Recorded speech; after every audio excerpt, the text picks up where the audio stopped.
নমস্কার, আমি ডক্টর আদিত্য সরকার। আমি একজন মনোবিদ, কনসালটেন্ট নিউরোসাইকিয়াট্রিস্ট। এমআর বাঙুর হাসপাতালে এখন আমি কাজ করি।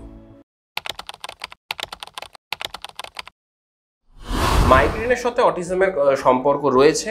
যেমন সাধারণ সমাজে আমরা যদি দেখি, প্রায় 10% লোকের মাইগ্রেনের সমস্যা থাকে। মাইগ্রেন মানে কি, ধরুন প্রচণ্ড রকমের এক ধরনের মাথা ব্যথা হওয়া। এবার এই মাথা ব্যথাটার কিছু পার্টিকুলার বৈশিষ্ট্য রয়েছে। আমাদের মাথার একটা দিকে হবে, দপদপ করে ব্যথা হবে, প্রচণ্ড ব্যথা হবে। অটিজমের ক্ষেত্রে দেখা গেছে, যেহেতু আমি প্রথমেই বললাম এদের সেনসেশনগুলো প্রচণ্ড মাত্রাতিরিক্ত বেশি থাকে, তাই কিন্তু এদের মাইগ্রেনের ব্যথাও প্রচণ্ড রকম মারাত্মক হবে, বাড়াবাড়ি রকমের হতে থাকে মাইগ্রেনের ব্যথা। এবং অটিজমের বাচ্চাদের প্রায় 40%, অর্থাৎ 4 গুণ আমরা দেখতে পেলাম যে মাইগ্রেন সাধারণ পপুলেশনের চাইতে এদের অনেক বেশি থাকে। মাইগ্রেন যদি হয় তাহলে অসংখ্য সময় দেখা যায় এদের সেগুলো রেজিস্ট্যান্ট হয়ে যায়, অনেক বেশি মাত্রায় ওষুধ দেওয়ার প্রয়োজনীয়তা থাকে, লাইফস্টাইল কিছু চেঞ্জ করতে হয়।